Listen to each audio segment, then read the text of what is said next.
Okay, let's dive right into this. We stumbled upon a really fascinating list of documents, a collection of titles straight from the Rosicrucian tradition. Now, on the surface, it's just a list of names. But what if it's more than that?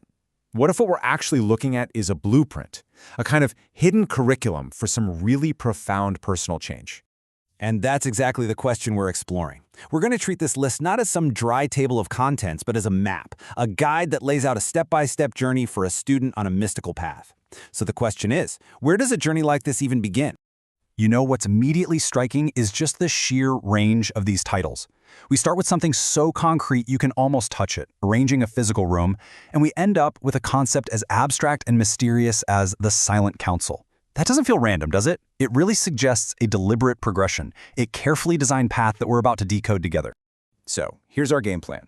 We're going to reorganize and interpret these titles as if they were a structured curriculum. We're going to follow the logical steps a neophyte, a total beginner, would take on their way to becoming a true adept. Our whole goal here is to try and see the hidden architecture behind this incredible collection of mystical knowledge. Every great journey starts with that first step, right? And in this curriculum, the journey begins by creating the right environment. We're not talking about abstract thought just yet. This is all about preparation, both physically and, well, ritually. And check out how logical the progression is here. First, you arrange your sanctum. You literally create a dedicated sacred space. It's a physical act. Then, you learn the fundamental symbol, the Rosicrucian sign. And finally, you undergo the formal initiation. It's such a clear sequence: space, symbol, and then ceremony. So, the really crucial point here is that this mystical path is totally grounded in the real world. Before you can even think about exploring the unseen, this curriculum demands that you first establish order and intention in your physical surroundings and through formal ritual. This creates that stable foundation you're absolutely going to need for the more advanced work to come. Okay, so once that foundation is set, the curriculum pivots. The focus moves away from the external world and turns to our internal perception of it. This is where the student starts to develop what you might call, well, supersensory abilities. Now this is just fascinating. The very first mandamus, or instruction, dives right into developing a whole new set of senses. I mean, we're talking about perceiving the aura, practicing telepathy, and working with mystical sounds. These aren't just presented as ideas to believe in. They're framed as skills to be developed, senses that need to be tuned. Let's just take a closer look at one of these. Vibrology. The name itself is a huge clue. Vibro for vibration, of course. And turgy, like in thaumaturgy, means a working or an art. So this isn't just about passively sensing vibrations, but actively working with them. This is a perfect illustration of how the curriculum moves from just perceiving things into practical, hands-on application. Okay, so after learning to perceive all the subtle energies of the world, the curriculum takes another major turn. The focus now shifts inward, moving from perceiving the world around you to understanding and mastering the world within you. And this inward journey follows this really beautiful, logical progression. It all begins with study, absorbing wisdom from sacred writings. Then it moves to cultivating a key virtue, patience. After that, it gets deeply personal with re-examining your own life and memories, before tackling the very nature of consciousness itself.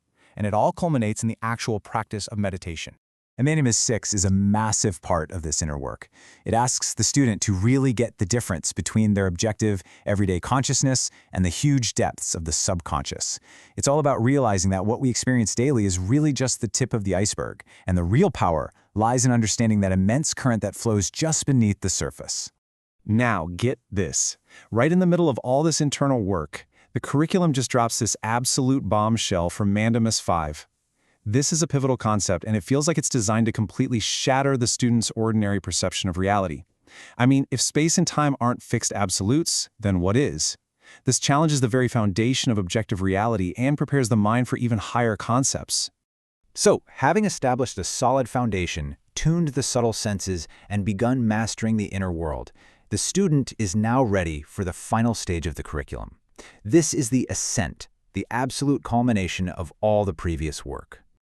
The titles here really speak for themselves. The Liber texts, Liber 777 and 888, are clearly dealing with the highest levels of mystical experience.